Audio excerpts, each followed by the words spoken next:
фестивали байналмилалии баҳори Бойсун дар маркази сайёҳии шаҳри Бойсуни вилояти Сурхондарёи Ҷумҳурии Узбекистон шурӯъ аз соли 2002 дар 2 сол як маротиба гузаронида мешавад. Дар он аз кишварҳои ҷаҳон гурӯҳҳои фолклорӣ, этнографӣ, ҳунармандону косибон, варзишгарони бозиҳои миллӣ ва ошпазҳои моҳир ҳунару истеъдод ва таъриху фарҳанги миллии худро ба намоиш мегузоранд.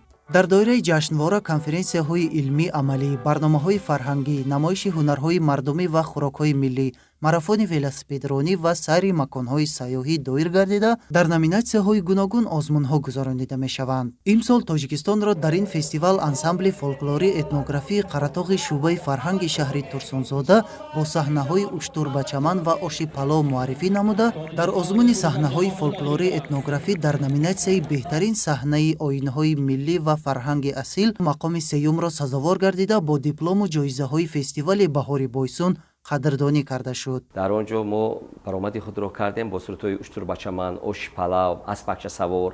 Ин сурутро мо дар он ҷо хондем. дар байни 40 давлат мо Тоҷикистон ҷои сеюмро гирифтем, ҷои сеюмро ишғол кардем. хушбахтона албатта он чизое ки мо муаррифӣ кардем, ин албатта аз халқ гирифта шудааст, аз байни халқ.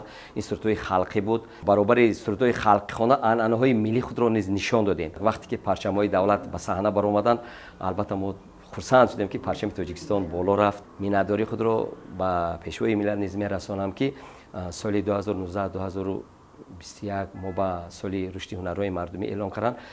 албатта як таконе буд ки ин ҳунарҳои мардумӣ аз нав эҳё гардид. ансамбли фолклорӣ этнографии Қаратоғ соли 1987 дар деҳаи Қаратоғ ба таври шабнишинӣ ба вуҷуд омад. санъаткорони деҳа моҳи 2 маротиба ҷамъ омада барои болидагии табъи худ ҳунарнамоӣ мекарданд. сурудҳои халқии Абдуллоҷони Хоса, Сабзаллабиҷӯ, Уштур ба чаман, Бале мурғак, Мошова ва амсоли инҳо ҳамеша дар ин шабнишиниҳо садо медоданд. бо гузашти як муддат ба он занон ва ҷавонони фарҳангдӯсти деҳа низ шомил шуданд ва соли 1988 шабнишинии мазкур ба ансамбли фолклорӣ этнографии Қаратоғ табдил дода шуд. аъзоёни ансамбл бори нахуст дар саҳнаи калони толори шӯъбаи фарҳанги шаҳри Душанбе бо иҷрои сурудҳои мардумии Қаратоғ ҳунарнамоӣ карданд. соли 1989 ин ансамбл сафари ҳунарии худро ба Аврупо оғоз намуда, дар кишварҳои Италия, Фаронса, Белгия, Нидерландия, Олмон, Шветсия, сипас дар шаҳри Москва 37 рӯз дар саҳнаҳои ҳунарӣ баромад намуда,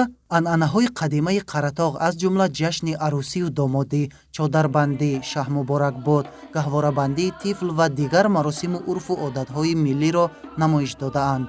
ансамбли фолклории этнографии Қаратоғ соли 1991 аз фаъолият боз монд, вале соли 2004 ин ансамбл дар назди шӯъбаи фарҳанги шаҳри Турсунзода аз нав таъсис дода шуда, то имрӯз дар озмунҳои ҷумҳуриявии Чакомаи Гесу, Андалеб, ҷашнвораи ҷумҳуриявии тарона ва рақс ва дигар озмуну ҷашнвораҳо иштирок намуда сазовори ҷойҳои намоён гардидааст. имрӯз албатта мо кӯшиш мекунем ки ин анъанаҳои мардумӣ, ин урфу одатҳои миллие ки мо дорем аз байн наравад. мо имрӯз низ шогирдон низ дорем ки шогирдро тарбия кардастем. дар ин роҳ кӯшиш менамоем ки бисёртар ба ҳамин сурудҳои халқӣ, анъанаҳои миллӣ дар назди мардум баромад кунем ва мо миннатдории худро бори дигар дар вазорати фарҳанг мерасонем ки барои дастгиришон мо мехоҳем ки бисёртар дар ҳамин, на фақат дар Тоҷикистон, берун аз ин дар бисёр давлатҳои дигар мо равем ҳамин анъанаҳои мардумии миллии худро пешкаши тамошобинон гардонем. мардуми дигар давлатҳо низ донанд ки мардуми тоҷик чӣ қадр расму оини бой дорад. айни замон ҳунармандони ансамбл ҷиҳати боз ҳам ғанӣ гардонидани фолклор, матну сурудҳои навро дар партави таронаҳои халқии водии Ҳисор ва дар радифи гӯишҳои қаратоғӣ эҷод карда, асбобҳои миллии доира, меҳтар ва карнайро бо ҳам ҷур намуда суруд месароянд.